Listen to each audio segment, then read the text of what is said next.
어, 오늘 제가 여러분과 함께 세계 공산당의 세계 단일 정부 전략을 폭로하다라는 제목으로 같이 말씀을 좀 나눴으면 좋겠습니다. 여러분 안 보이던 이 칠판이 생겼죠?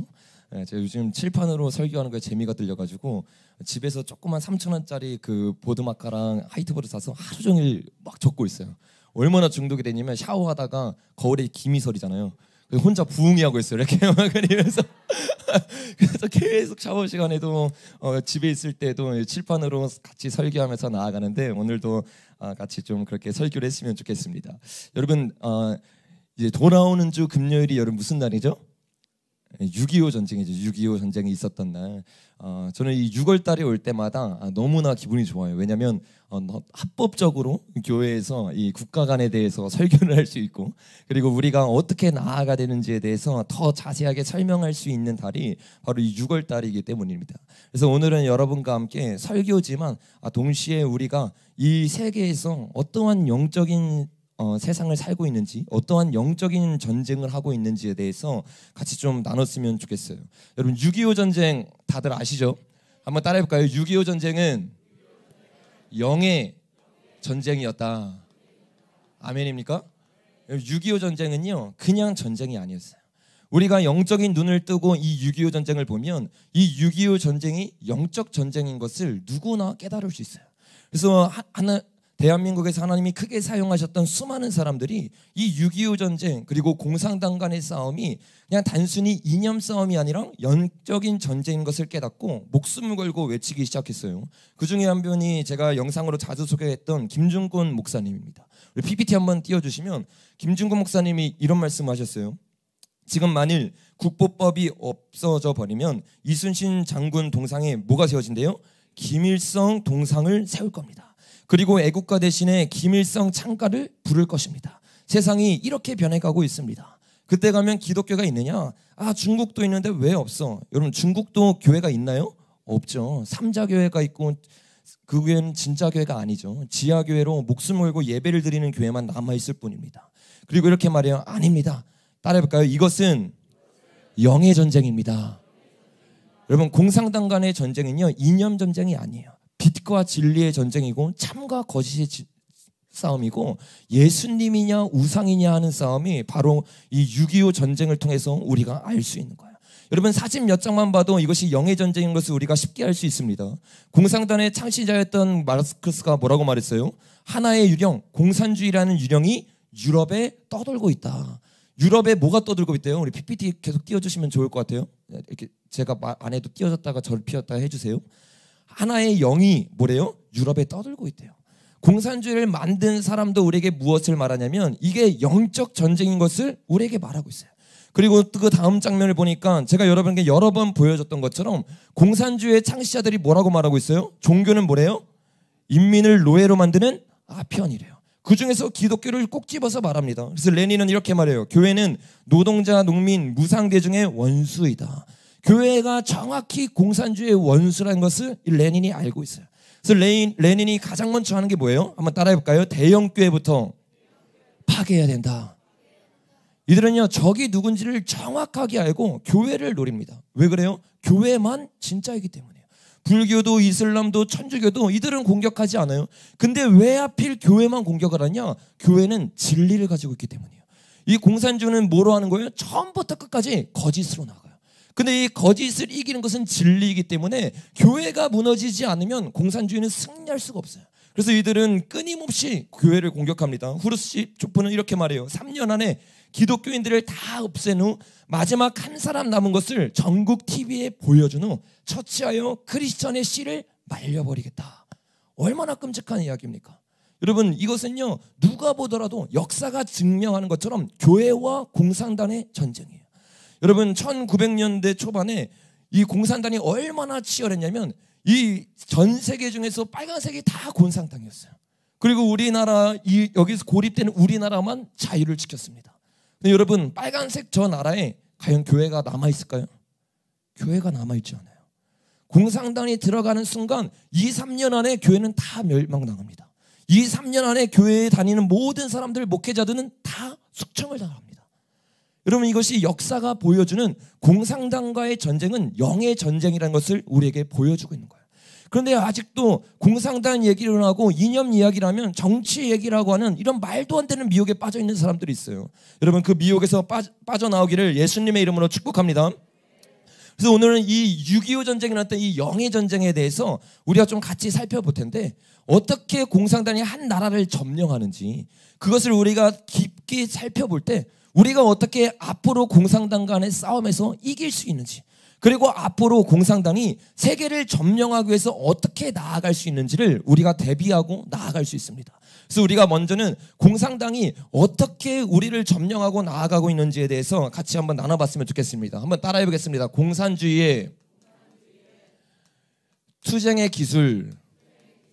뭐라고요? 공산주의의 투쟁의 기술. 공산주의는요, 투쟁의 기술이 있어요.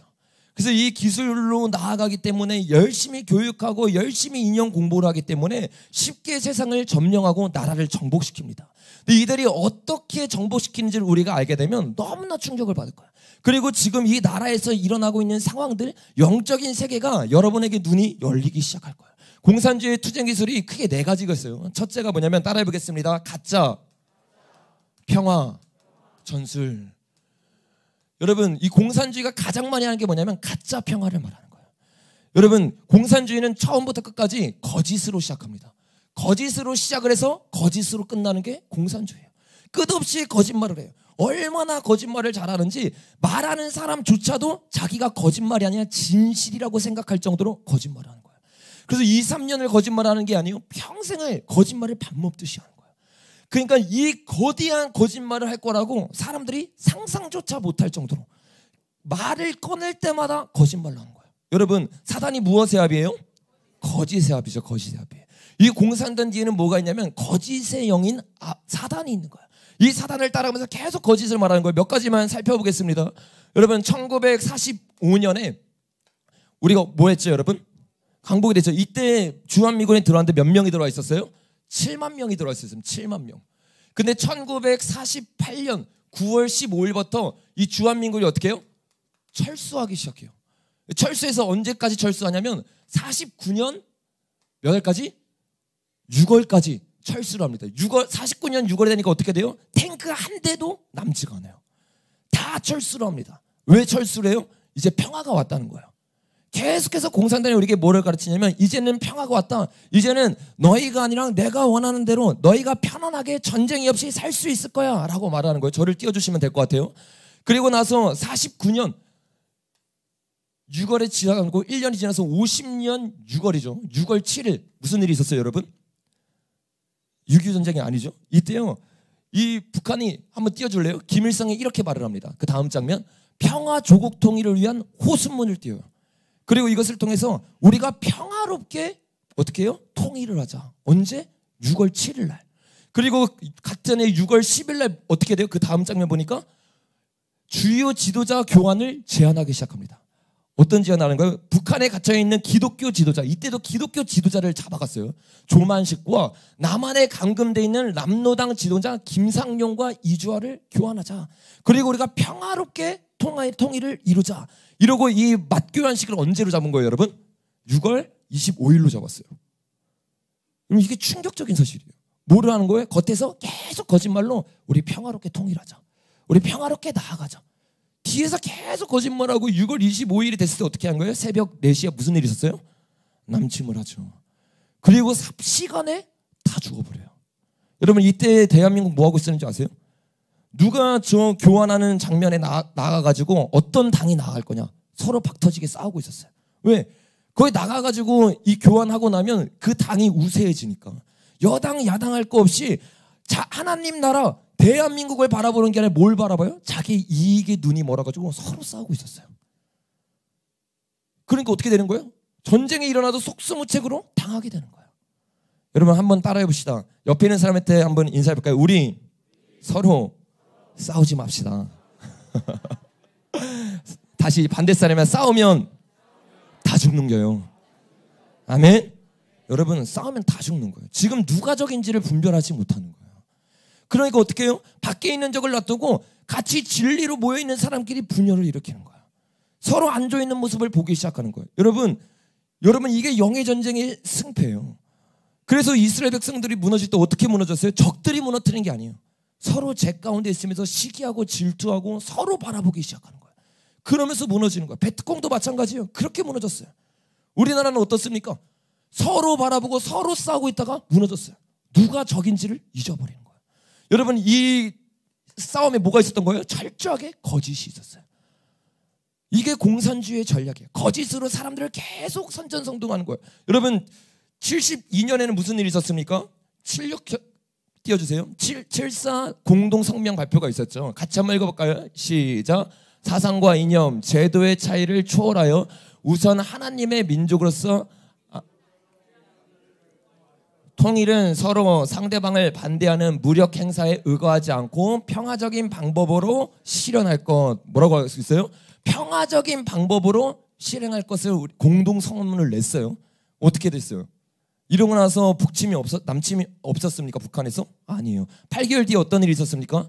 제주도에 무장 간첩이 들어오기 시작했어요. 뭐 똑같은 거예요. 어떻게 하는 거예요? 평화롭게 가자. 거짓말을 계속해요. 그 다음에 어떻게 하는 거예요? 공격을 하기 시작하는 거예요. 언제? 남한이 방심하고 있을 때. 이게 공산주의의 전략이에요. 여러분, 사단도 똑같습니다.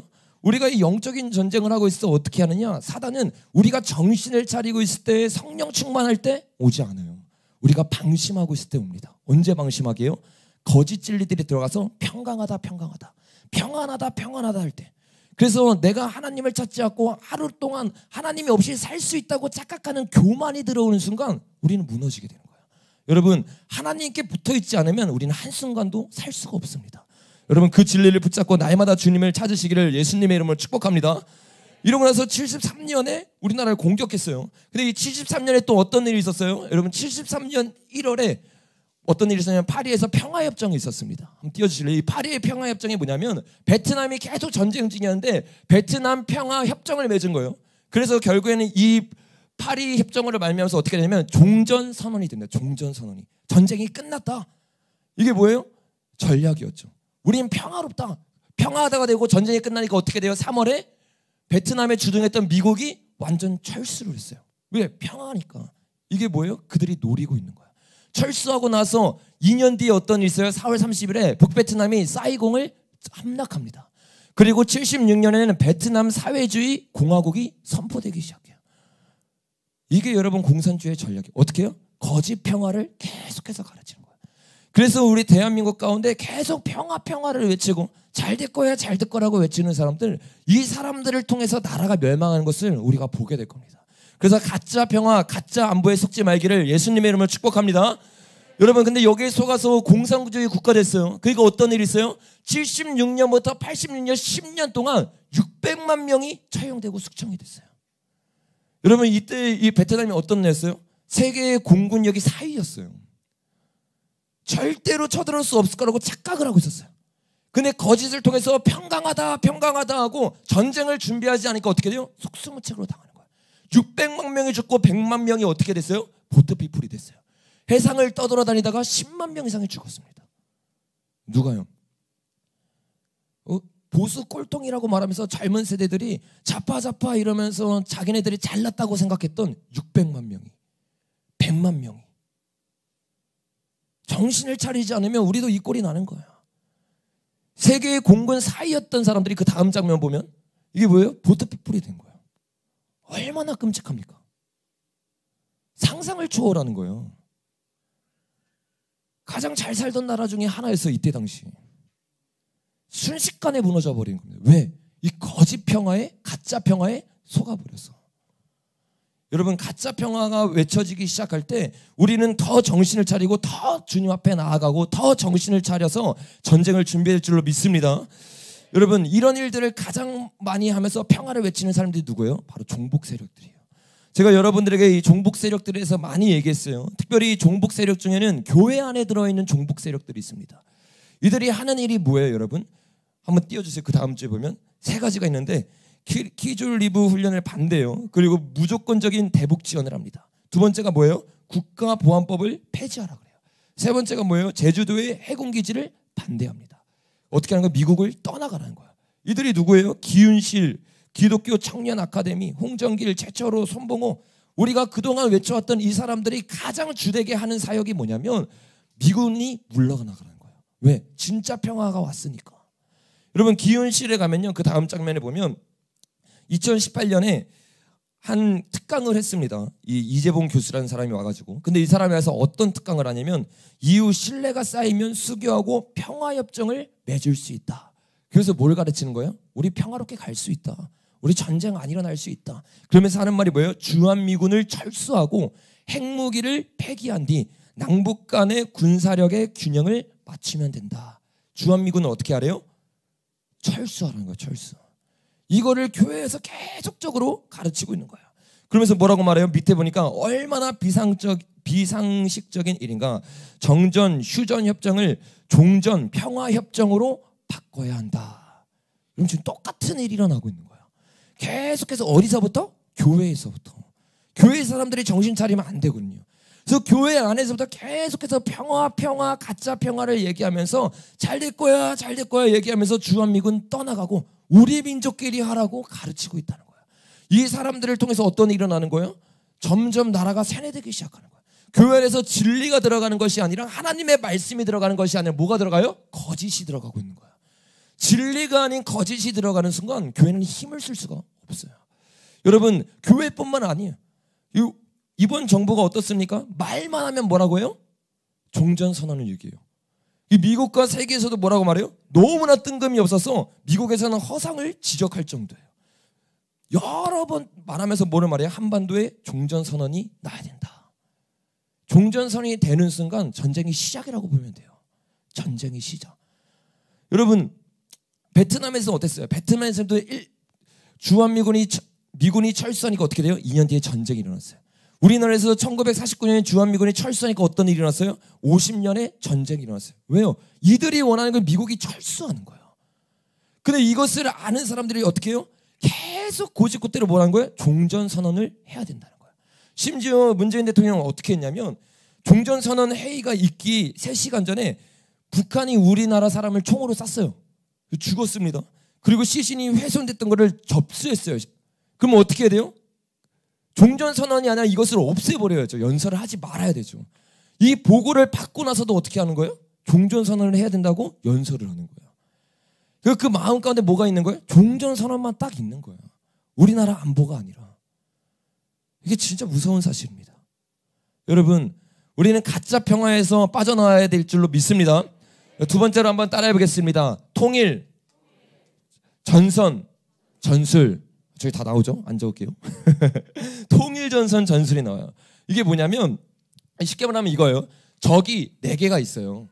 그럼 어떻게 해야 돼요? 3대1로 싸우면 이길 수 있어요? 없어요? 없죠. 그래가지고 3명이서 팀을 먹고 1명을 죽여요. 그리고 2명이서 팀을 먹고 1명을 죽이고 1대1로 싸워서 이겨야 된다. 이게 뭐예요? 통일, 전선, 전술이에요. 그래서 이 레닌이 이것을 말하면서 이렇게 말했어요. 오직 혁명가의 손으로만 혁명을 할 수 있다고 생각하는 것은 공산주의자가 범하는 가장 큰 그리고 가장 위험한 오류이다. 혁명가들을 통해서 혁명이 일어나는 게 아니에요. 그럼 뭐예요? 혁명가들이 뭐를 하냐면 통일, 전선, 전술을 이해해서 이것을 통해서 나아가야 되는데 이거를 이해하지 못한 자는 어떻게 돼요? 마르크스를 털끝만큼도 이해하지 못한 자이다. 마르크스주의가 되고 혁명을 일으키려면 어떻게 해야 돼요? 혁명가만 만드는 것이 아니라 그 이전에 통일 전선을 통해서 통일 전선을 구축해 나가야 된다는 거예요. 그래서 이들은 어떻게 해요? 오늘의 동맹자에 대해 내일은 반대할지도 모르는 프롤레타리아트의 계급적 독작성은 항상 역설하는 것이다. 이게 무슨 말인지 아세요, 여러분? 굉장히 무슨 말이냐면 이 팀을 먹고 싸우다가 어제의 동지가 오늘의 뭐가 되는 거예요? 적이 되는 거예요. 이거 뭐예요? 뒤통수 치는 거예요. 배신하는 거예요. 사람의 양심에 찔리는 거예요. 근데 이걸 뭐라고 표현하는 거예요? 아주 멋있게 프롤레타리아의 계급적 독자성이라고 표현하면서 어떻게 해요? 합리화를 시키는 거예요. 이들은 계속해서 멋있는 말을 갖다 붙이면서 뭐라고 말하는 거예요? 거짓말도 괜찮다는 거예요. 뭐를 위해서? 목적을 위해서. 그래서 이들은 목적을 이루기 위해서는 수단을 상관 쓰지 않습니다. 배신을 떼는 게 너무나 당연한 일이고 거짓말을 하는 것이 너무나 당연한 일이에요.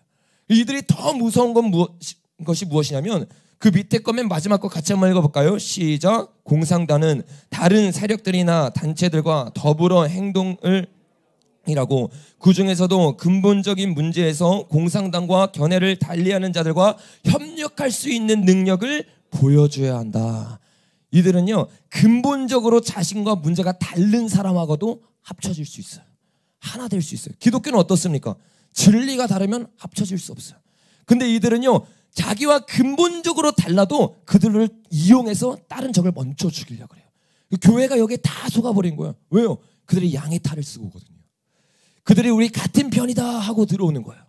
그래서 교회가 거기에 다 속아가지고 같이 싸우다가 나중에 어떻게 되는 거예요? 숙청을 당하는 거예요. 이게 북한에서 일어났던 일이에요.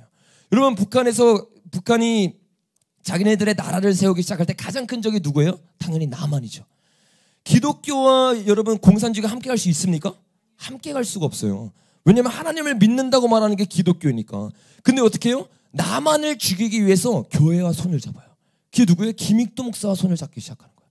김익도 목사는 그때 당시에 북한에서 가장 유명한 부흥사였습니다. 가장 영향력이 있는 사람이에요. 근데 그 사람과 손을 잡고 어떻게 해요? 나를 이끌어달라고 하고 나를 선전해달라고 합니다. 그 김익도 목사가 그 성령 충만한 사람이 속아버린 거예요. 사람이요 분별력을 갖고 있지 않으면요 깨어있다고 말을 해도 순간 속아버리는 거예요. 그리고 어떻게 해요? 북한에 있는 전 교회를 돌아다니면서 김일성은 하나님이 보낸 사람이다 이렇게 설명을 하고 선전을 해줍니다. 그래서 교회에 있는 모든 사람들의 김일성을 어떻게 본 거예요? 하나님의 사람이라고 착각을 하는 거예요. 여러분 그 사진 한번 띄워주시면 그 다음 장면. 옆에 있는 이 김일성 옆에 있는 사람이 강야구웅기라는 사람입니다. 이 사람이 북한의 서열 3이었는데 그 다음 장면에 보니까 이 사람이 누구냐면 김일성의 외삼 종조부고 북조선 임시인민위원 서열 3이었어요. 근데 이 사람이 누구예요? 목사예요. 목사. 이 목사와 손을 잡고 뭐를 하는 거예요? 공산주의를 이뤄가기 시작하는 거예요. 그래서 남침을 성공하고 나서 어떻게 하는 거예요? 북한 정부를 수립하고 공산주의로 북한을 점령한 뒤에 이들을 다 숙청하는 거예요. 이들은 이걸 모르고 깜빡 속아 넘어가는 거예요. 우리 팀이라고 착각을 하는 거예요. 하나님을 위해서 일한다고 착각을 하는 거예요. 여러분 처음부터 거짓으로 시작했어요. 이 통일전선도 어떻게 해요? 거짓으로 시작하는 거예요. 다 속아버리는 겁니다. 그 결과가 어떻게 됐어요? 그 다음 장면만 보겠습니다. 이게 평양 장대현 교회의 모습이에요. 그렇게 뜨겁고 동방의 예루살렘이었어요. 그 다음 장면 보니까 여기에 주일날 1,500명이 모여서 매주 예배를 드렸어요.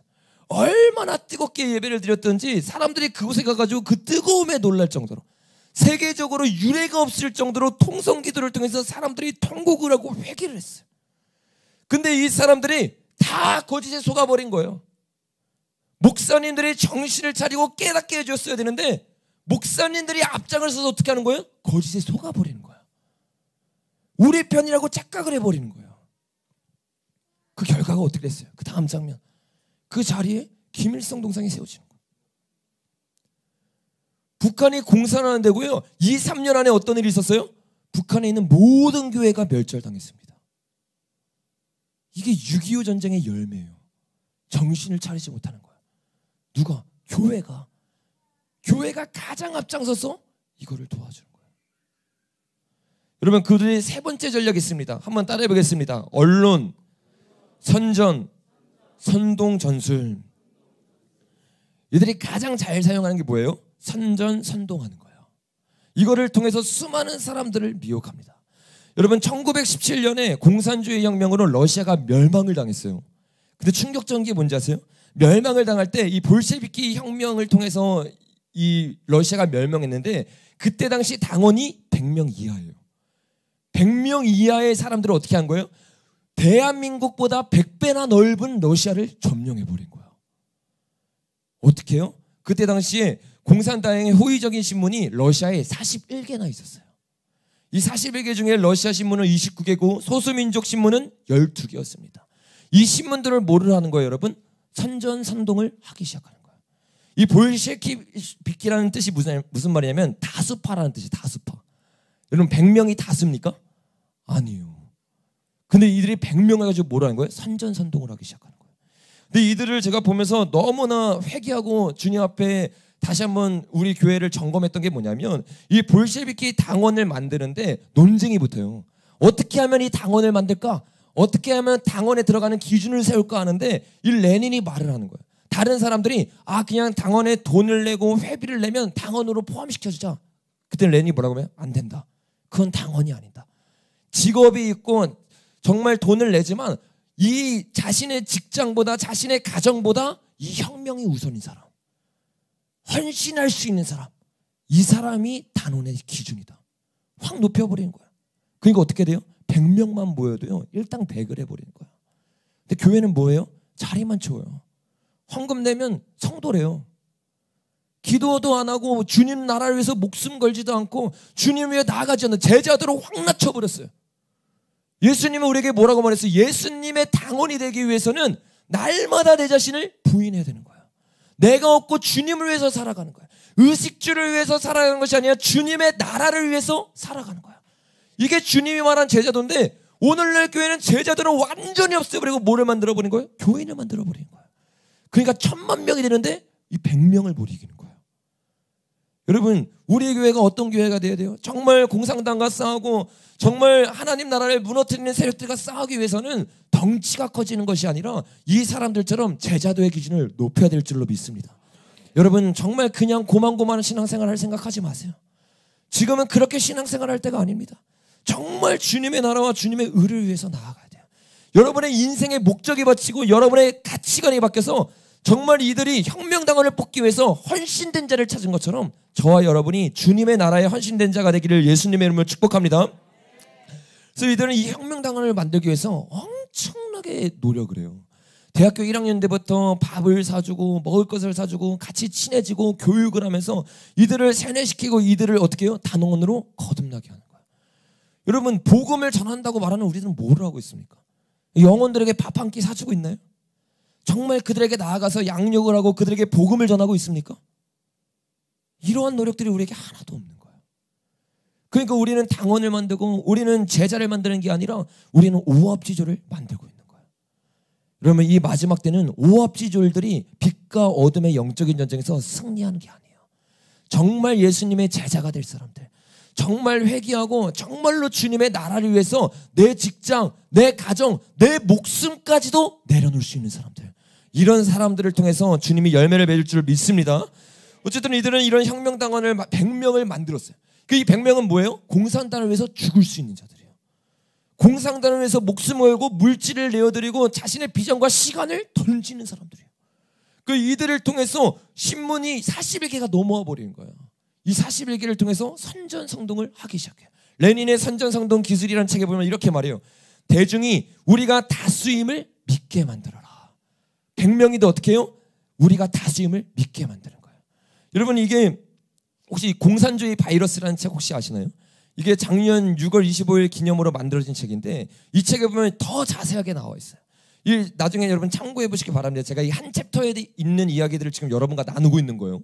근데 여기에 보니까 100명의 사람들을 어떻게 만드는 거예요? 우리가 다수임을 믿게 만들게 하는 거예요.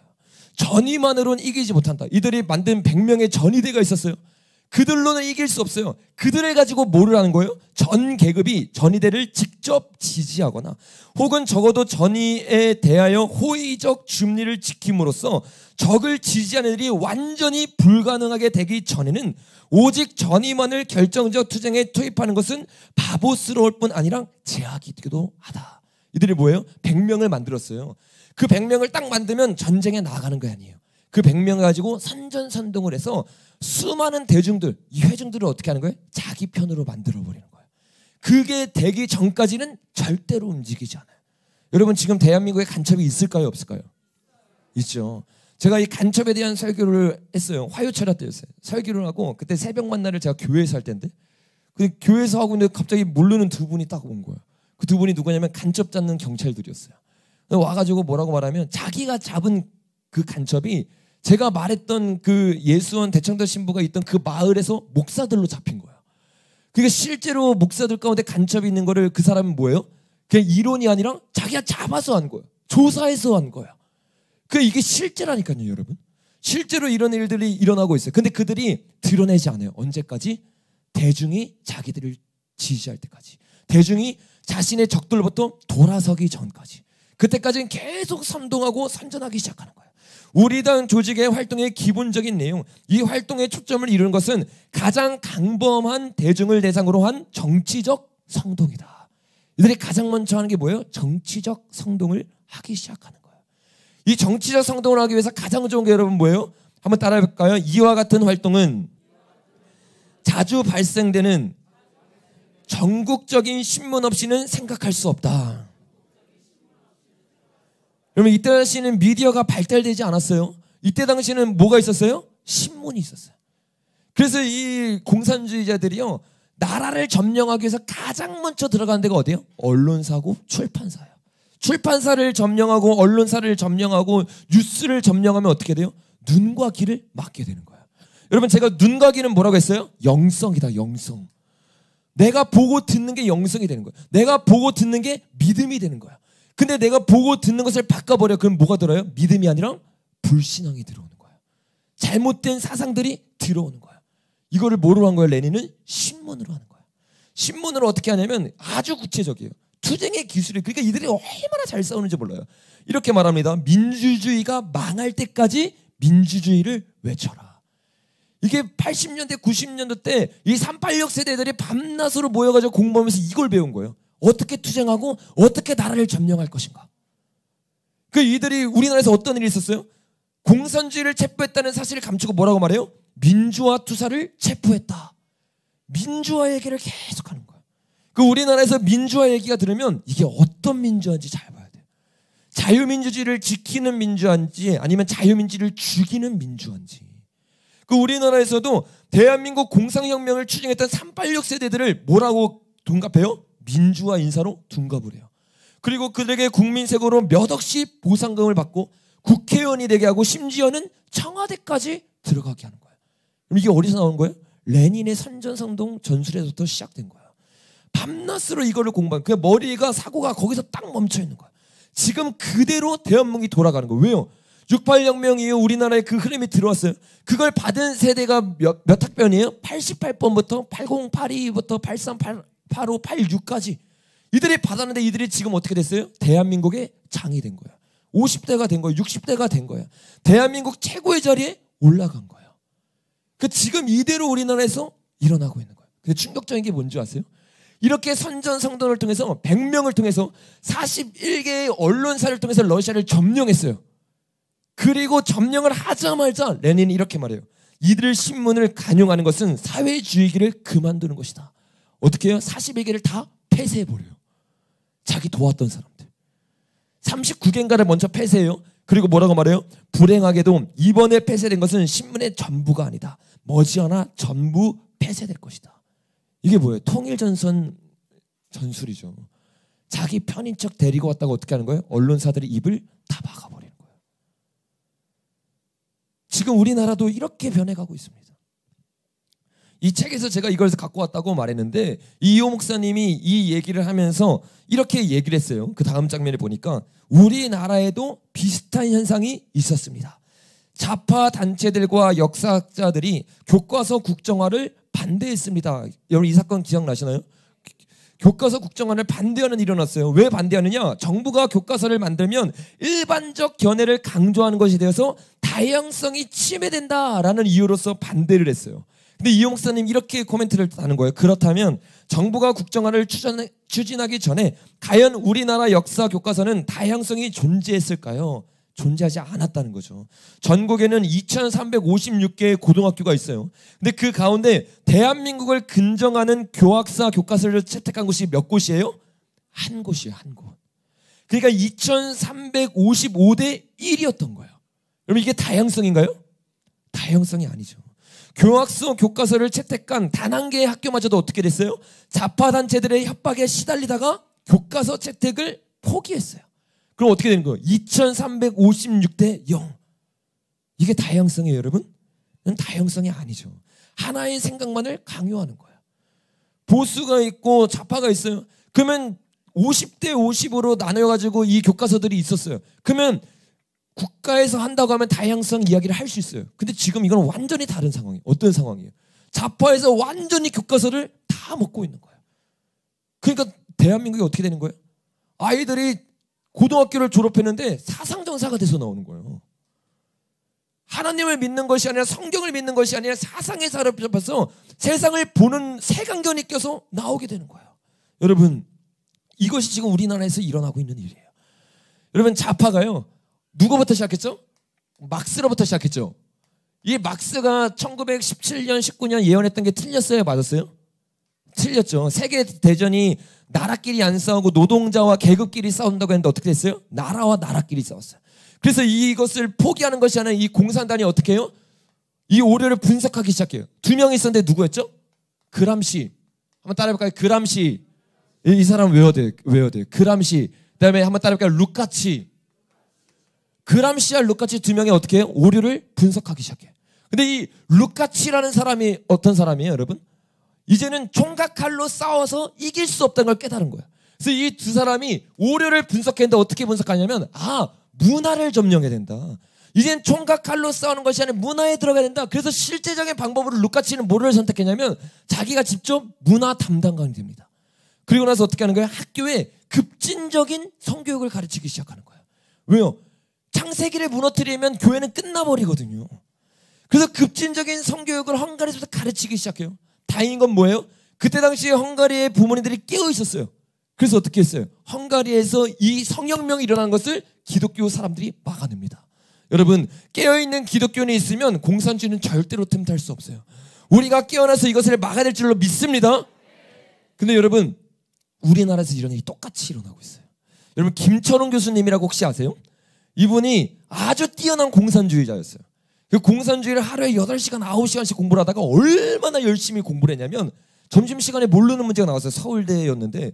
그래서 이 문제 모르겠다 하면서 같이 논쟁을 하다가 잠을 들었는데 꿈에서 마르크스가 나와가지고 답을 알려줬어요. 근데 그걸 얘기했더니 진짜 맞는 거야. 이 정도로 열심히 마르크스에 빠져가지고, 이게 영의 전쟁이에요, 여러분. 이 칼막스가 계시를 내려줘 막. 칼막스 뒤에 누가 있었던 거예요? 사단이 있었던 거죠. 사단이. 그렇게 심취되었던 사람인데 이 북한이 무너지는 걸 보시고 깨달은 거예요. 근데 이분이 그때 당시에 가장 깊숙하게 들어있던 상황이기 때문에 그때 당시에 우리나라에 있던 주사파 세력들, 우리 안에 있던 386 세대가 얼마나 뛰어나는지를 알고 있어요. 그래서 이렇게 증거를 해요. 남한의 정통 마르크스주의 이론가들은 자신들의 이론적 수준이 이미 어떤 수준? 세계적인 수준에 도달하였다는 것을 1980년대 말 1990년대 초에 있던 사회 구성체 논쟁에서 이미 증명했다. 이 한국 사회 구성책 논쟁, 이 책이 있잖아요. 이 책이 뭐냐면 이 386 주사파들이 논쟁했던 것을 묶어서 낸 책이에요. 이 책의 내용들을 지금 보니까 뭐라고 말해요? 세계적인 수준이었다는 거예요. 이미 이때 1980년대 90년대 때 한국에 있는 386 세대들은요 이미 공산주의를 섭렵했어요. 근데 이 책을 편집했던 사람이 누구예요? 조희연이라는 사람이에요. 조희연. 조희연 누군지 아세요, 여러분? 네, 그 다음 장면 보겠습니다. 이 가장 빠져 있었고 거기 편집자로 있었던 사람. 그러니까 여러분, 이 막스를 통해서 무너졌던 그람시와 루카치의 문화혁명을 알고 있었을까요? 몰랐을까요? 알고 있었어요. 그 총각 칼로 하는 게 아니랑 뭐로 하는 거예요? 교육에 들어가는 거예요. 학교에 들어가는 거예요. 이게 무서울 정도로 소름 돋을 정도로 퍼즐이 맞춰집니다. 이 조희연이 여러분 언제 됐어요? 2014년에 이제 후보가 당선이 됐어요. 근데 2014년부터 언제까지 하고 있어요? 지금까지 하고 있죠. 지금까지. 서울교육감이죠, 여러분. 이번에 몇십 년 동안 이렇게 서울교육감을 하면 어떤 일이 일어났을까? 이게 충격적인 사실이라는 거예요.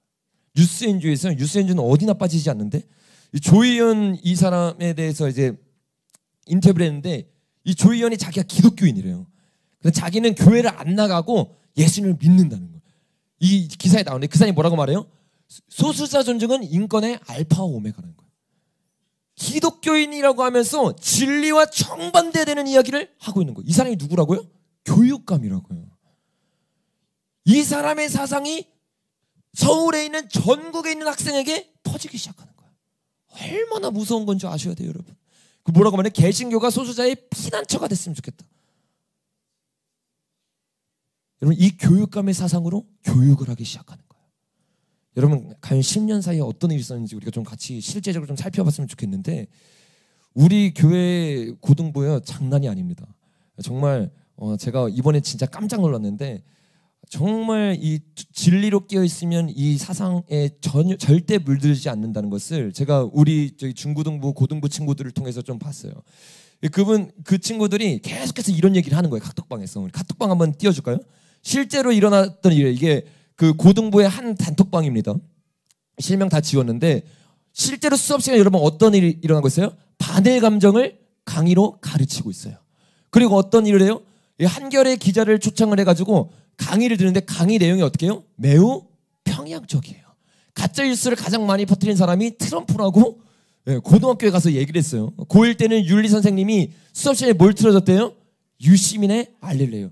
최근에 여러분 최영임 선생님이 커뮤니티에 올렸는데 부산에 있던 한 고3이 제보를 했어요. 어떤 제보를 했어요?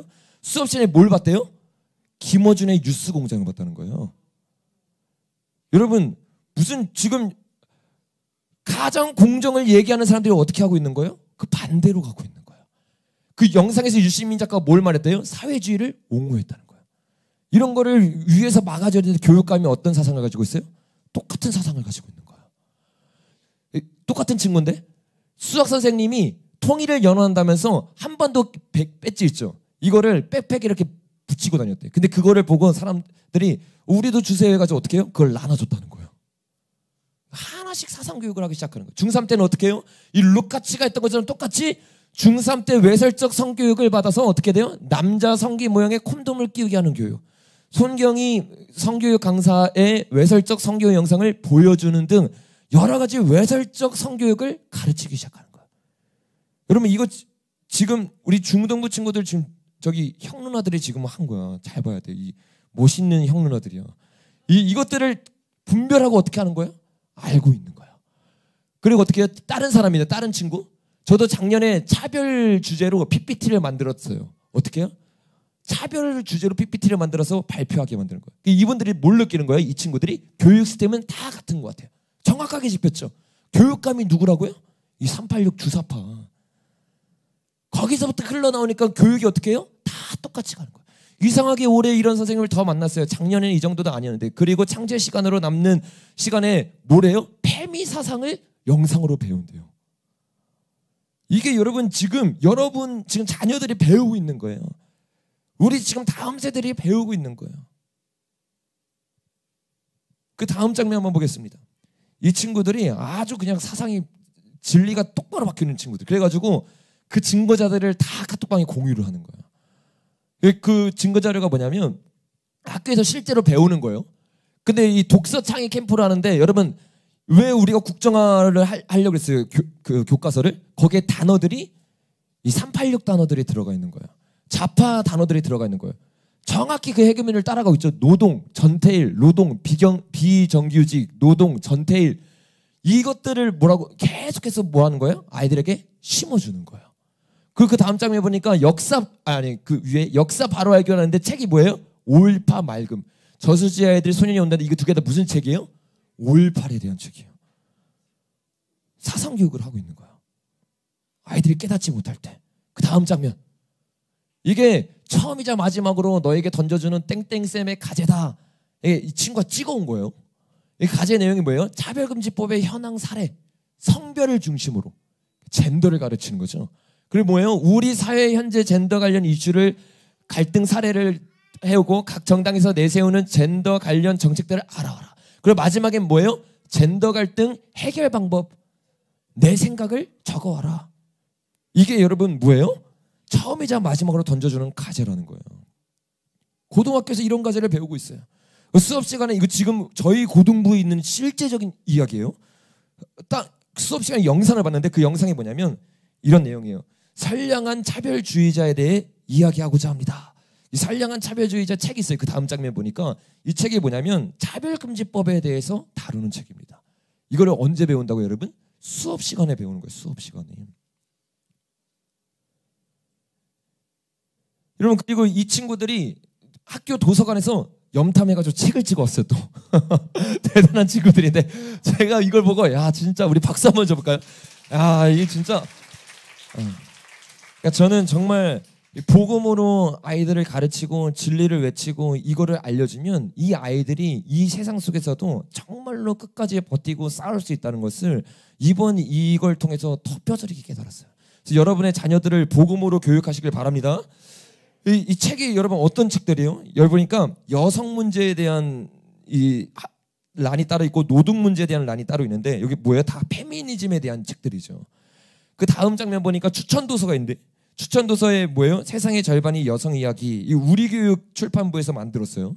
그리고 불편해도 괜찮아. 김두식이라는 사람이 만들었는데 이 사람들이 어떤 사람이에요, 여러분? 그 다음 장면 보니까 우리교육 여기 출판사에서 뭐를 만들었냐면 이렇게 말해. 페미니즘 교육을 연구하는 선생님들의 모임. 이 모임에서 뭐를 만들었어요, 여러분? 어린이 페미니즘 학교 처음으로 교과서를 만들었다는 거. 무슨 교과서? 페미니즘 교과서. 이걸로 아이들을 가르치는데 뭐를 가르치는 거예요? 외모, 성적 자기 결정권, 미래의 직업 선택, 롤모델, 성적 지향, 성 정체성, 성 역할, 이 7가지 주제로 어린이들의 눈높이에 맞게 페미니즘을 이야기하는 거예요. 추천도서에 있는 출판사가 이런 일을 하는 거예요. 그러니까 아이들의 눈높이에 맞게 어떻게 하고 있는 거예요? 아이들을 세뇌시키고 있는 거예요. 우리 문화를 다 뺏겨버린 거예요. 눈을 다 뺏겨버리고 듣는 걸 다 뺏겨버린, 교육 다 뺏겨버린 거예요. 이러놓고서는 깨어있지도 않고 진리를 가르치지도 않고 양육하지도 않고 진리로 무장시키지도 않고 어떻게 우리가 이들과 싸우려는 거예요. 여기 지금 다 말려드는 거예요. 이대로 대한민국을 가고 있는 거예요. 교회가 무엇을 하고 있는 거예요. 그 다음 장면 보겠습니다. 방학 때 책을 읽어오라고 고등학교에서 만든 책이에요. 고등학교에서 뭐를 만들어요? 대만에서 시작된 동동의 결혼의 물결. 이거를 왜 방학 때 학생이 읽어와야 되는 거예요? 학교에서 만든 잡지예요. 책이에요.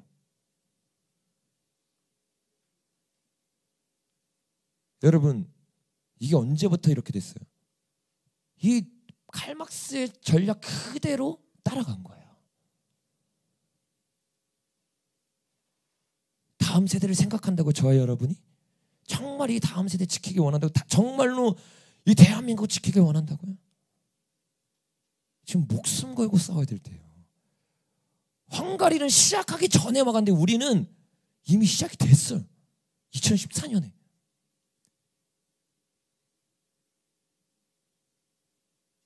여러분, 이런 교육을 계속 받아요. 그럼 어떻게 돼요? 그 다음 장면 보니까 한번 따라해볼까요? 전교조 교육으로 만들어지는 사상전사들. 사상전사들이에요.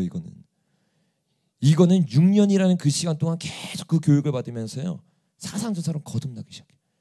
옆에 이게 한 숙제에서 어떤 아이가 적은 거를 이 정규조 선생님이 이거 잘 적었다고 이거를 모범 답안으로 너희도 만들어라 해가지고 했는데 이게 뭐예요? 페미니스트 교사가 더 필요한 이유. 학생이 적은 거예요. 이 아이들이 어떻게 해요? 사상전사로 거듭나기 시작해요. 왜? 보고 듣고 교육하는 게 뭐예요? 좌파 사상인 거예요. 비진리인 거예요. 유물론인 거예요. 그 페이스북에 아이들이 5.18을 뭐라고 말해요? 오늘은 5.18 민주항쟁 날. 깨어있는 시민이라고 착각을 하는 거예요. 이게 옳다고 생각하는 거예요. 이게 점점 가면 여러분 어떤 일이 있어요? 그 국정화 교과서 사건 때 여러분 어떤 일이 있었냐면 김부 통진고에 한 3학년이 나타나서 이런 말을 했어요. 인터뷰를 하는데 제가 지금 밀어붙이고 있는 키워드는 벌써 말이 이상하죠. 키워드는 세상을 바꾸는 부드러운 힘입니다. 지금 이 동영상을 보고 계실 분들이 강력한 힘을 가진 부르주아 계급일지 모르겠습니다. 단어들이 뭐예요, 여러분? 386 단어예요. 저는 플로레테리아 계급입니다. 하지만 사회구조와 모순을 바꿀 수 있는 것은 오직 프롤레타리아 레보루션 뿐입니다. 이게 사상전사로 거듭나는 거예요. 여러분, 이게 지금 남일이 아니에요. 지금 우리 다음 세대들이 피부로 와닿고 있는 이거 교회에서 가르치지 않고 교회에서 알려주지 않으면 이 아이들이 어떻게 알겠습니까? 교회 설교 시간에 뭘 설교해야 돼요 도대체?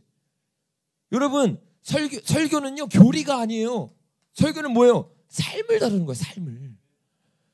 삶을 다루는 건데 어떻게 정치 얘기를 안 해요? 삶을 다루는 건데 내 삶에서 바뀌어야 되는 부분을 어떻게 얘기하지 않아요? 하나님의 말씀은 좌우의 날성검처럼 우리의 삶에 들어오고 가정에 들어오고 우리의 직장에 들어오고 우리의 학교에 들어가는 거예요. 그래서 복음이 들어가면 뭐가 바뀌어요? 학교가 바뀌는 거예요. 삶이 바뀌는 거예요. 가정이 바뀌는 거예요. 근데 복음이 안 들어가니까 어떻게 돼요? 사상이 들어가는 거예요. 아이들 안에 말씀이 하나도 없어요. 무엇을 붙잡아야 되는지 가르쳐주지 않아요. 교회만 나온다고 다가 아닌 거예요. 이 당원이 되기 위해서도 하루에 9시간씩 공부하는데 도대체 하나님의 말씀을 가르친다는 사람들이 하나님의 말씀을 연구하지 않아요. 교훈하지 않아요. 여러분, 정말 하나님의 말씀을 읽고 연구하시길 바랍니다. 목요일날 왔던 분들, 말씀 첫 번째 어떻게 해야 된다고요? 다독한 말씀을 어떻게 해야 된다고요? 정독한 말씀을 어떻게 해야 돼요? 연구. 왜 연구를 해야 되느냐? 문맥으로 내가 보고 있는가? 내가 원하는 대로 내 사상에 끼워 맞춰서 말씀을 보는 게 아니라 말씀이 사상보다 위에 있어야 되는 거예요. 내 생각과 내 경험보다 하나님의 말씀이 위에 있어야 되는 거예요. 그래서 어떻게 된 거예요? 색안경을 끼고 다독을 하는 게 아니라 하나님의 말씀을 다독해서 문맥 가운데 정독하고 정독한 거를 연구하는 거예요. 연구한 말씀을 어떻게 해야 돼요, 여러분? 묵상한 말씀을 어떻게 해야 돼요? 암송한 이 말씀이 있을 때 이 사상으로부터 우리 아이들을 지키는 거예요. 여러분과 그리고 여러분의 자녀들을 하나님의 말씀으로 교육하기를 예수님의 이름으로 축복합니다. 여러분, 이런 사상정사들을 이길 수 있는 거 한번 따라볼까요? 사상을 이길 수 있는 거는 진리밖에 없다. 거짓말이라는 이데올로기를 깨트리는 유일한 것은 하나님의 진리입니다. 제가 이거를요, 우리 지금 고등부 애들한테 본 거예요. 나 너무 은혜 받았다. 설교 준비하다가 어제 진짜 거짓말은 치고 설교 준비는 원고 없는 설교이기 때문에 너무 일찍 끝났어요. 근데 새벽 5시까지 설레가지고 잠을 못 잤어. 빨리 설교하고 싶다. 진짜 빨리 설교하고 싶다. 너무 괴로운 거. 잠자고 있는데 머리에 계속 판서가 막 그려져 막. 그래가지고 저는 이것을 지워주세요. 자고 싶다고. 근데 이 아이들이 얼마나 이 사상 전차를 깨트리는지 한번 볼까요? 이 애들이 이렇게 하는 거예요. 수행평가에서 뭐래요, 여러분? 이 우리 동네 구자명시나 작은 부엌 노래 이거를 읽고 어떻게 해요? 여성으로서 우리가 어떻게 살아가야 되는지 적어오라는 거예요. 근데 이 친구가 이렇게 말해요. 이런 수행평가인데 이 시들 자체가 공존할 수 없는 그런 시거든요. 하나는 여자가 일과 집안일을 하고 남편은 술이나 먹고 돌아온다는 내용의 시고, 하나는 집안일을 하는 것에 대해 굉장히 부정적으로 얘기하는 시고, 그런데 그 당시 남성들 역시 목숨 바쳐 바깥 일을 하고 가정을 책임져야 된다는 무거운 짐을 가지고 있었다는 이야기는 하지도 않고, 남성들이 그 당시 험한 일을 하다가 죽은 것, 다친 것은 흔한 일이었는데도 그 사실은 얘기하지 않아요. 얼마나 여러분 제대로 깨트려보고 있어요. 그리고 뭐라고 말하는 거예요? 그저 좌파들의 입맛에 맞게 노동자와 자본가 계층 사이에서 계급론적으로 얘기하면서 사회주의스럽게 얘기하기만 하지. 와, 이 박수 쳐주세요. 이거 100점짜리다. 100점짜리다. 이게 지금 고등학교 입에서 나오는 거예요. 이게 이렇게 우리가 교육을 시키고 이렇게 우리가 알려줘야 세상의 흐름에 휩쓸리지 않는 거예요. 세상을 따라가지 않는 거예요. 결국 저런 시를 보고 보여주는 건 뭐예요? 끊임없는 여성에 대한 피해망상이에요. 정확히 이 시대가 우리를 어떻게 세뇌하고 있는지를 깨닫고 그걸로부터 어떻게 하는 거예요? 방어하고 있는 거예요. 방어하고 있는 거예요. 그리고 방어하는 게 아니라 복음은, 여러분 한번 따라해볼까요? 복음은, 하나님의 복음은 역습이다. 하나님의 복음은 가만히 있는 게 아니에요. 방어하는 게 아니에요. 침노하여 들어가는 거예요. 하나님의 방법으로 폭력이 아니라 욕이 아니라 절제 있게 싸우면서 나아가는 것이 하나님의 방법일 줄로 믿습니다. 그 다음 장면 보니까 이 친구가 어떻게 싸웠냐면 중학생 때 수행평가로 페미니즘 비판 만화를 썼대요. 아멘? 페미니즘 비판 만화를 썼는데 선생님이 뭐라고 말해요? 대놓고 자기 사상이랑 안 맞아서 D-를 줬다는 거예요. 원래 이 수행평가 어떻게 해요? 그림이랑 대사만 대충 티가 안 나면 점수를 괜찮게 줄 거라고 얘기를 했었대요. 근데 가서 얘기하니까 뭐라고 말해요? 내 사상이랑 안 맞아서. 이게 지금 무슨 말이에요, 여러분? 이거 지금 여러분 이거 언론에 터뜨리는 이거 지금 난리 날 이야기예요, 지금. 여러분 여기서 뭐라고요? 저는 국어 시간에 해산바가지 작품이라는 책을 읽었대요. 근데 이 책을 읽고 뭐라고요? 모드멈이랑 토론해서 전원이 발표했대요. 전원이. 그러니까 전원에게 이 사상을 계속 시키는 거예요. 근데 뭐라고 했어요? 수많은 사람들이 성차별에 대한 것들이 있었고 남자 여자가 아닌 새로운 성들도 존재하는 것이 애들이 발표를 했다는 거예요. 이미 애들이 사상교육이 돼버리는 거예요. 남자와 여자만 있는 것이 아니라는 거예요. 하나님의 창조가 거짓말이라는 거예요. 우리가 맞고 우리가 왕이라는 거예요. 이 68혁명의 세대가 이들을 이렇게 교육하고 있는 거예요. 막 트랜스젠더 젠더라고 이름을 소개하는데 진짜 말세다 싶어요. 우리가 설교고 들은 그대로 학교 걸러가니까 깨닫는 거예요. 정신을 차리는 거예요. 근데 얼마나 멋있는지.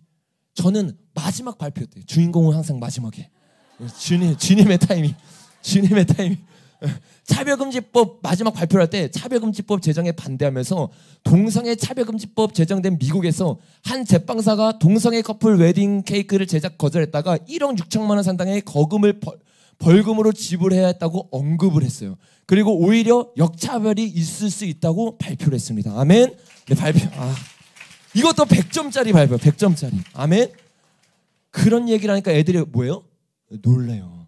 실제 차별금지법의 실태를 모르는 거예요. 왜요? 교육감이 누구예요? 교육감이 이 그람씨랑 똑같은 짓을 하고 있는 거예요. 그 진리를 안 배우고 애들이 가르침을 받지 않고 눈이 뺏겨버리고 귀가 뺏겨버리고 어떻게 된 거예요? 여러분 다니엘 시대에 어떤 일이 있었어요? 다니엘 시대에 이름을 뺏어가 버리잖아요. 눈을 뺏어가 버리잖아요. 듣는 걸 뺏어가고 교육을 바꿔버리잖아요.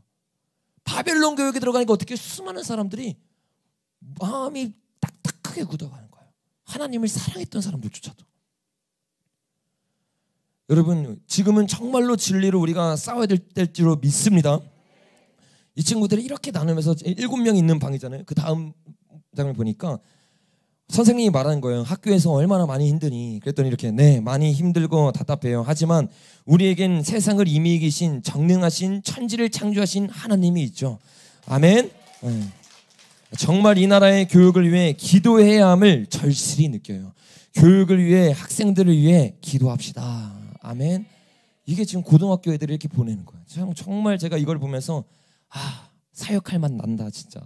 진짜 진리를 외칠 맛 난다.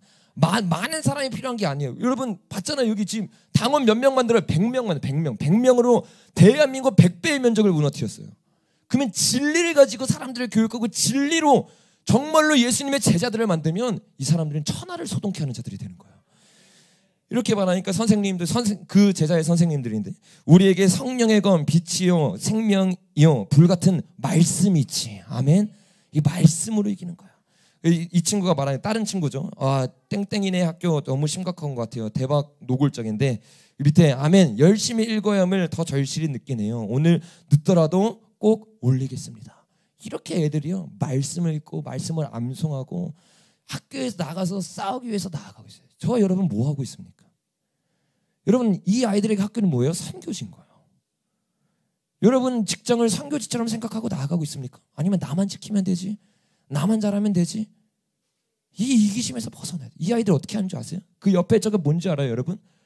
이 사상을 깨뜨리겠다고 복음을 전하겠다고 가자의 복음 이 말씀을 적어가지고 전도지를 만든 거예요. 이거 가지고 아이들 전도하는 거예요. 친구들 전도하는 거예요. 왜? 사상전자들을 깨뜨린 거 진리인 걸 아는 거예요.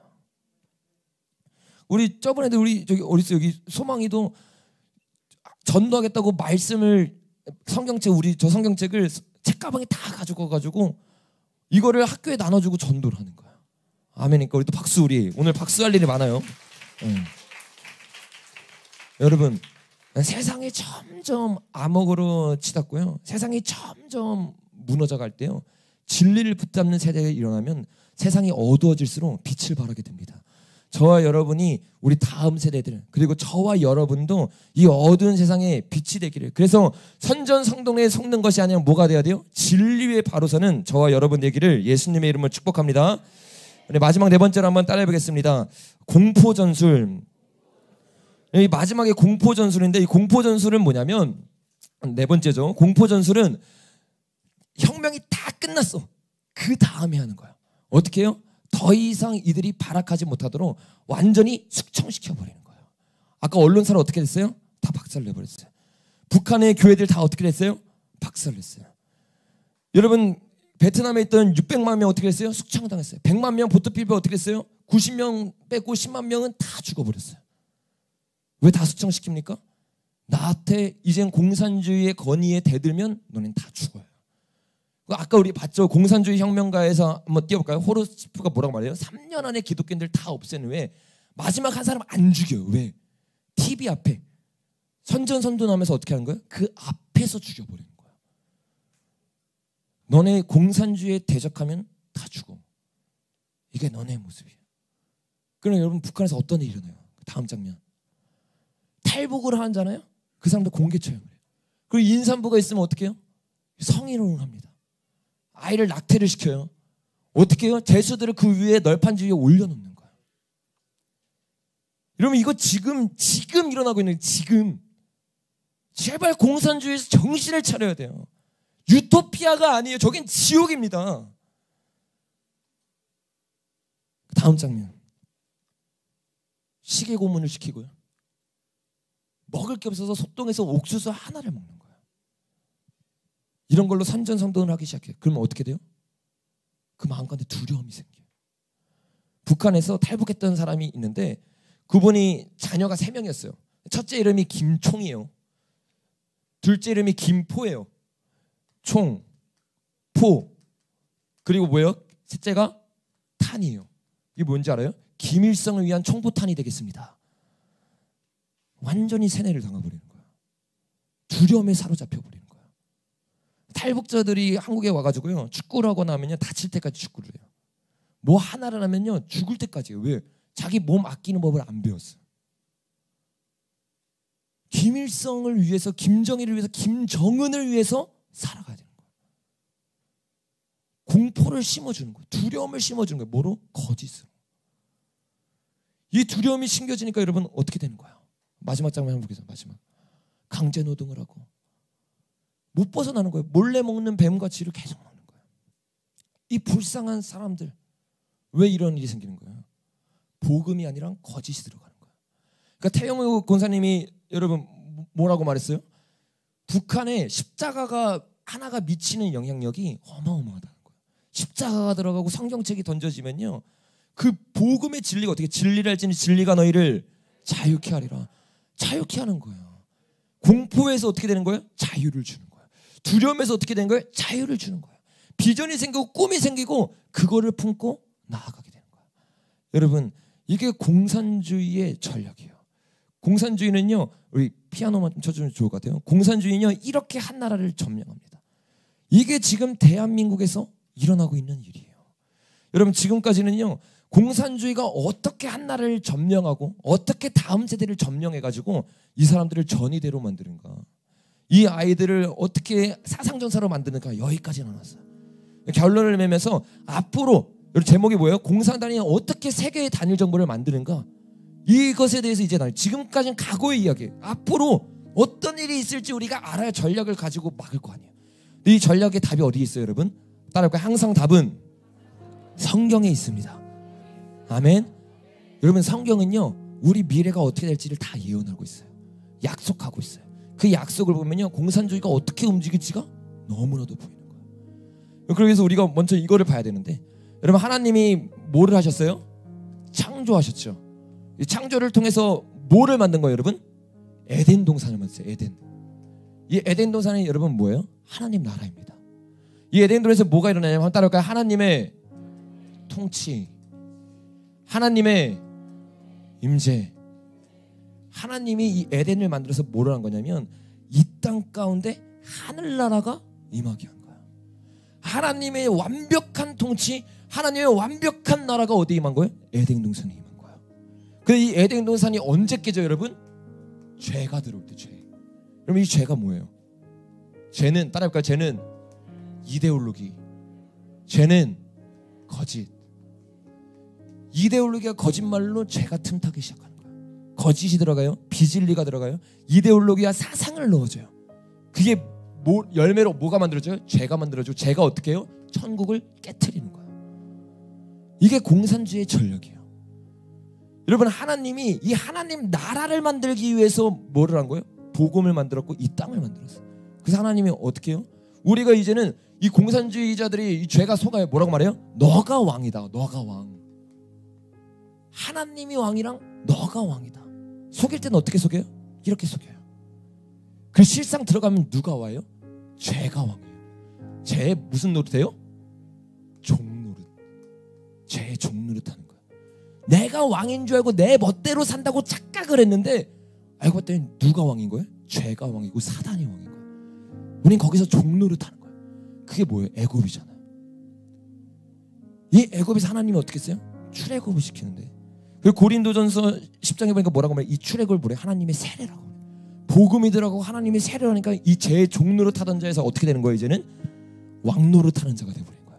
그 이제 다시 하나님을 만나는 자가 되는데, 여기서 이제 창조에서 어떻게 되는 거예요? 하나님이 뭘 만들어요? 성막을 만들어요. 성막을. 이스라엘 백성이 종노릇하고 있었어요. 하나님이 진짜 원했던 건 뭔지 아세요? 가나안 땅이 아니에요. 하나님이 진짜 원했던 건 뭐냐면 다시 하나님의 통치받는 세대, 다시 하나님의 임재를 누리는 세대, 다시 한번 하나님의 나라를 누리는 세대, 이거를 원하는 거야. 그래서 어떻게 해요? 이 죄 가운데 있으니까 우리를 성막을 만들어서 하나님이 인도하시는 거예요. 여러분 여기가 뭐예요? 동이에요. 동. 뭐예요? 예수님으로만 들어갈 수 있는 문, 서. 그래서 이 문으로 들어가면 어떻게 해요? 동이 서에서 먼 것 같이 죄가 사라져 버리는 거예요.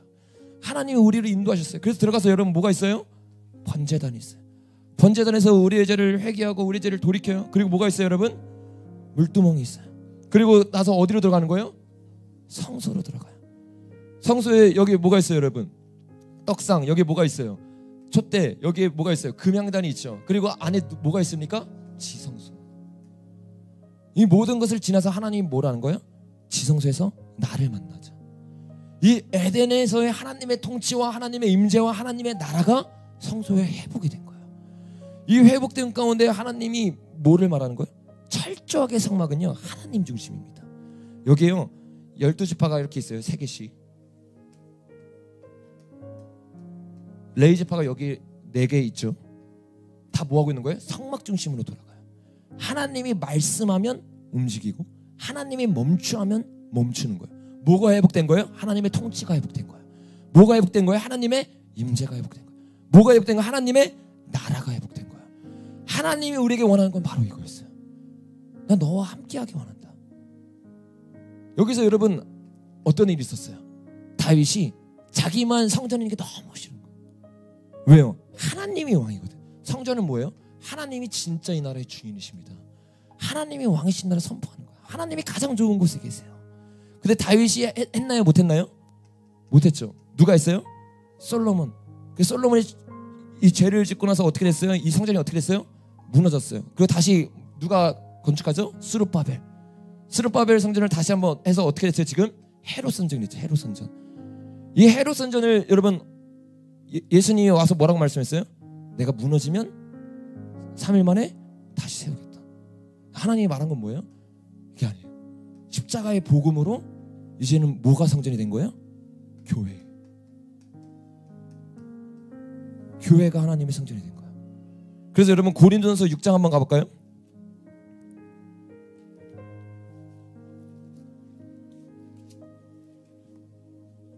고린도 후서 6장 14절부터 보니까 이렇게 말해요. 너희는 믿지 않는 자와 멍에를 함께 맺지 말라. 아멘.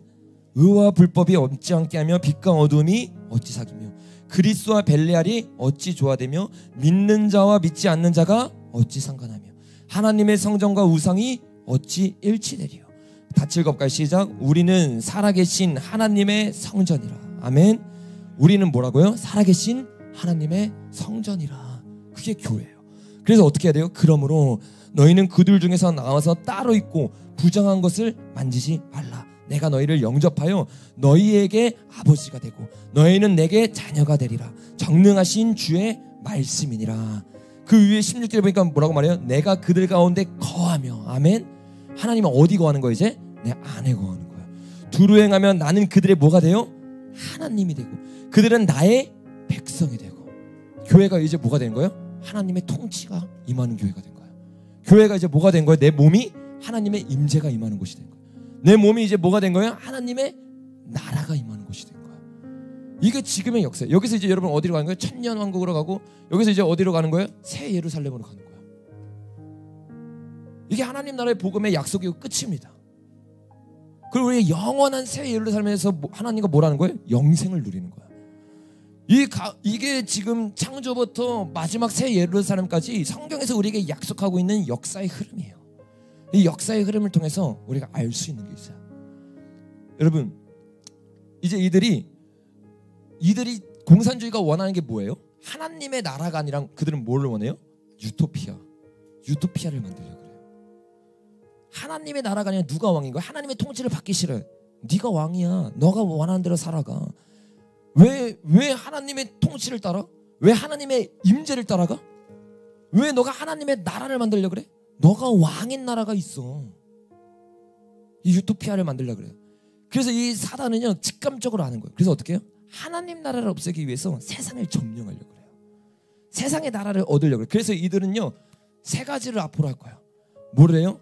세계를 단일화시켜요. 단일화. 그리고 어떻게 해요? 화폐를 단일화시켜요. 그리고 어떻게 해요? 종교를 단일화시킬 거예요. 어떻게 해요? 언론을 통해서, 선전성동을 통해서. 이제는요 나라별로 공산주의가 움직이는 시대가 아니에요. 전 세계가 어떻게 들어가는지 우리가 한눈에 볼 수 있을 정도로 미디어가 발달했고 언론이 발달했어요. 이들은 같이 움직입니다. 여러분 공산주의는요 어떻게 하는 거예요? 계급 전쟁을 통해서 혁명을 일으켰어요. 근데 이 혁명을 일으켰는데 어떻게 해요? 모두가 왕이 될 수 없어요. 그래서 결국에는 어떻게 돼요? 1인 독재 체제가 돼요. 1인 독재 체제. 이게 공산주의 어쩔 수 없는 수순입니다. 그럼 여러분 보세요.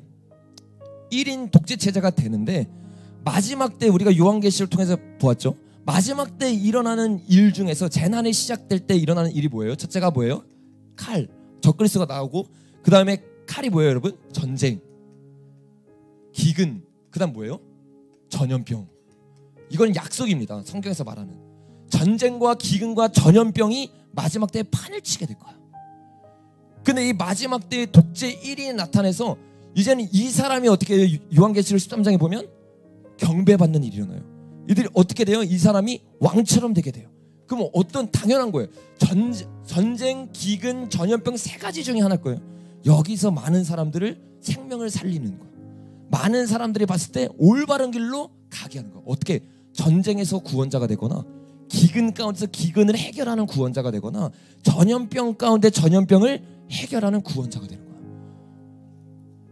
이렇게 구원자가 되면 이 사람이 어떻게 해요? 13장 15절에 보니까 그가 건세를 받아 그 짐승의 우상에게 생기를 주어 그 짐승의 우상으로 말하게 하고 또 짐승의 우상에게 경배하지 아니하는 자 몇이든지 다 죽이게 하더라. 다 죽여버리는 거예요. 그리고 어떻게 해요? 그가 모든 자 곧 작은 자나 큰 자나 부자나 가난한 자나 자유인이나 종들에게 어떻게 해요? 그 오른손에나 이마에 표를 받게 하고 누구든지 이 표를 가진 자 외에는 매매를 못하게 하니 이 표는 곧 짐승의 이름의 수라. 이 뭘 하는 거예요 여러분? 나라를 무너뜨리려고 했어요. 나라를. 그래서 유토피아를 만들려고 했는데 이 마르크스를 통해서 보는 거야. 아, 나라를 무너뜨리면 안 되는구나. 뭐를 무너뜨려요? 교회를 무너뜨려야 되는 교회. 여기서 어디로 가요? 교회로 가는 거야. 교회는 건물을 무너뜨리고 법을 무너뜨리려고 했는데 시대가 흐를수록 이들이 깨닫는 거 뭐예요? 교회가 몸이구나. 의식주라는 걸 깨달은 거예요. 이 사람 자체를 마음과 생각과 사상을 점령하면 게임 오버구나. 이걸 알게 된 거예요. 그래서 마지막 때 공산주의가 세계를 단일화시키고 정보를 단일화시키고 화폐를 단일화시켜요. 왜 화폐를 단일화시켜요? 마지막 때는 결국엔 돈이냐 하나님이냐의 싸움이에요. 여러분 보세요. 누구든지 이 표를 가진 자 외에는 매매를 못하게 하나니. 너 먹고 사는 게 먼저냐 하나님이 먼저냐요. 여러분 결국 이 마지막 때요. 돈 이기지 못하면 돈 내려놓지 못하면요. 이 시대에 살아갈 수 없습니다. 마지막 때 이길 수 없습니다. 근데 이걸 어떻게 하는 거예요? 돈을 가지고 너의 몸을 말하는 거예요. 너의 몸이 하나님의 성전이냐 아니면 너의 몸이 사단을 세상을 따라갈 것이냐. 이걸 너의 마음에 너의 몸에 새기라는 거예요. 실제로 이런 시대 옵니다. 저는 제가 사는 시대에 올 거라고 믿는 사람이에요. 이런 시대가 올 때 여러분 어떻게 돼요? 14장 한번 봐볼까요? 14장 4절 시작. 이 사람들은 여자와 더불어 더럽히지 아니하고 순결한 자라. 어린 양이 어디로 인도하든지 따라가는 자며 사람 가운데서 속량함을 받아 처음 익은 열매로 하나님과 어린 양에게 속한 자들이니 5절 그 입에 거짓말이 없고 흠 없는 자들이더라. 아멘. 여러분 이들은 어떤 자예요? 이 몸을 사단에게 내어주지 않는 자예요. 의식주 따위 돈 따위에 타협하지 세상이 나를 어떻게 보는지 상관 안 써요. 왜? 거짓말이 아니라 진리 위에 서 있거든. 하나님의 말씀을 붙잡거든. 그래서 내 몸은 뭐예요? 유일한 하나님의 성전임을 깨닫는 자야. 그래서 몸을 어떻게, 내 인생을 어떻게 해요? 하나님의 통치를 받는 몸을 만들어버린 거야. 내 몸을 어떻게 해요? 하나님의 임재가 거하는 곳으로 만들어버린 거야. 내 몸을 어떻게 해요? 하나님의 나라가 임하는 곳으로 만들어버린 거야. 여러분, 지금 우리는 이제 이 싸움으로 들어갈 거예요. 이 싸움에서 여러분 어떻게 해야 우리가 이길 수 있겠습니까? 한번 따라해볼까요? 말씀을 다독하고 정독하고 연구하고 묵상하고 암송해라. 아멘. 이 암송한 말씀이 어떻게 해요? 여러분을 이 핍박과 이 환난과 이 결정에서 지켜내게 되는 거예요. 여러분, 한번 마지막으로 한번 따라해볼까요? 우리 목요일 나온 사람들이 외웠죠? 신명기 말씀을 외우는데 이 신명기 말씀이 유대 사람들에게 뭐라고요? 신앙 고백이에요. 신앙 고백. 어떤 신앙 고백이? 여러분, 이스라엘아 뭐예요? 다시 이스라엘아 들으라. 24장 4절에 이 사람들 뭐예요? 몸을, 내 성전을 사단에게 내어준 사람이 아니라 하나님께만 내어드린 사람들. 이 사람들은 어떤 사람이에요? 어린 양이 어디로 인도하든지 따라가는 자. 듣지 않으면 따라갈 수가 없어요.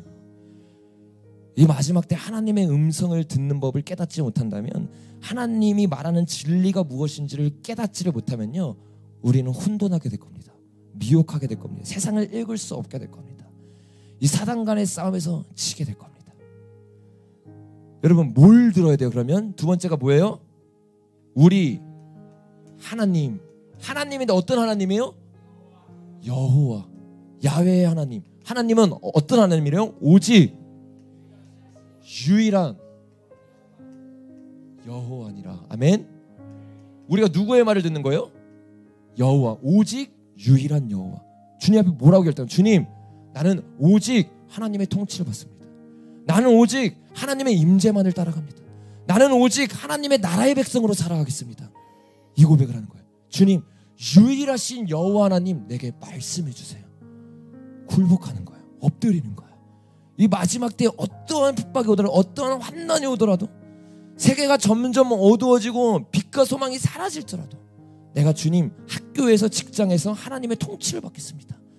내가 가정에서 하나님의 나라와 하나님의 임재를 드러내는 사람 되겠습니다. 이거를 고백하니까 어떻게 돼요? 이제는 빛 가운데 살아가는 거예요. 어둠의 자녀가 아니라 빛의 자녀로 살아가는 거예요. 그러니까 어떻게 해요? 세 번째가 뭐였어요? 너는 뭘 다해요? 마음을 다하고. 뭐를 다해요? 뜻을 다하고. 뭐를 다해요? 힘을 다해. 누굴 사랑해요? 내 하나님을 사랑하라. 아멘. 이게 뭐예요? 신앙 고백이 되어버린 거예요. 주님 앞에 이 마지막 때는요, 이 신앙 고백을 가진 자만이 마지막 때를 이길 수 있어요. 여러분, 정말 여러분 마음을 다해서 주님 찾고 있습니까? 정말 뜻을 다해서 주님 찾고 있습니까? 얼마나 많은 사람들이 가치관이 흐려져 있는지 몰라요. 뜻이 흐려져 있는지 몰라요. 여호와의 산에 오르는 게 뭐라고요? 손이 깨끗하고 마음이 뜻을 허탄한 데 두지 아니하고. 뜻이 뭐예요? 뜻이 하나님 말씀 진리잖아요. 뜻을 허탄한 데 두지 않고, 가치관이 흔들리지 않고, 세상이 나를 계속 고육하려고, 나를 억압하려고, 선전선동으로 나를 혼란시킬 때 내 뜻은 항상 하나님의 말씀인 거야. 그러니까 어떻게 돼요? 자연스럽게 마음과 뜻이 하나님께 되니까 내 힘, 내 삶이 어떻게 되는 거예요? 하나님을 따라가는 거야. 핍박이 와도 두렵지 않은 거야. 죽도록 하나님께 충성하는 거야. 왜? 내 비전과 내 꿈이 어디가 있어요? 하나님 나라에, 하나님의 임재에, 하나님의 통치에. 거기에 꽂혀 있는 거야. 본향을 바라보는 거야. 본향이 무엇인지를 알고 있는 거야. 이 사람들을 통해서 하나님이 마지막 구속 사역을 이뤄가실 거예요. 여러분 어떤 사람이 되기를 원하십니까? 이 마지막 때요, 우리가 이 공산주의와 싸우면서 가장 먼저 붙잡아야 되는 거는 단지 그들의 전략을 깨닫는 게 아니라 하나님의 말씀이 오늘도 내 속에 있는가 없는가요. 내 속에 있지 않으면 우리는 분별하지 못하고 이 6.25의 영적인 전쟁을 다시 한번 겪게 될 겁니다. 그리고 그 가운데서 제 종노릇하다가 하나님을 놓친 인생으로 나아가게 될 거예요. 그래서 우리가 이 시간 매일매일 해야 되는 게 뭐예요? 내 마음을 점검하는 거예요. 내 마음은 여전히 하나님의 성전으로 통치를 받고 있고, 내 가치관은 여전히 하나님의 성전으로 통치를 받고 있고 내 삶에서의 행동은 정말로 주님을 따라가고 있는가. 이게 되기 위해서 이제 어떻게 하는 거예요? 굴복이 되는 거예요. 이게 굴복이 되는 게 복음이에요. 복음 가운데서 굴복이 되니까 바울이 어떻게 해요? 주여 내가 무엇을 하리까? 뭘 하는 거예요? 처음으로 돌아가는 거예요. 듣기 시작하는 거예요. 듣기. 내 생각이 중요한 게, 내 경험이 중요한 게 아니에요. 내 신앙 여태까지 해왔던 연륜이 중요한 게 아니에요. 하나님 무엇을 말씀하십니까? 이 앞에 엎드리기 시작할 때요, 우리는 그 주님 앞에서 나중에 뭘 얻게 되는 거예요? 의의 면류관을 얻게 되는 거예요. 최후 승리를 붙잡기까지, 그래서 우리는 뭘 해야 돼요? 주의 십자가를 사랑해야 되는 거예요. 의의 면류관, 빛난 면류관을 받기 위해서 우리는 어떻게 해야 돼요? 험한 십자가를 붙들어야 되는 거예요. 아멘입니까? 이 시간에 우리가 같이 좀 주님 앞에 좀 찬양하며 나아갔으면 좋겠는데, 이 영의 싸움이 이젠 정말로 여러분 걷잡을 수 없이 시작되는 시점 가운데 우리가 오게 될 겁니다. 이때 우리는요, 이 사상전사들을 이기기 위해서 우리가 먼저 진리로 무장돼야 되고, 그리고 다음 세대들을 무장시켜야 되고, 더 나아가서 북한과 중국을 휩싸고 있는 이 공산주의, 세계를 휩싸고 있는 이 공산주의를 무너뜨리기 위해서 어떻게 해야 돼요? 목숨을 걸고 싸워야 될 때입니다. 그래서 정말 우리가 이 싸움 끝까지 할 수 있도록 주님, 우리의 초점을 바로잡아 주시옵소서. 우리의 마음과 뜻과 힘이 하나님의 통치가 있게 하여 주시옵소서. 하나님의 나라에 가 있게 하여 주시옵소서. 하나님의 임재에 가 있게 하여 주시옵소서. 그런 마음으로 같이 좀 찬양하고 우리 좀 기도했으면 좋겠습니다.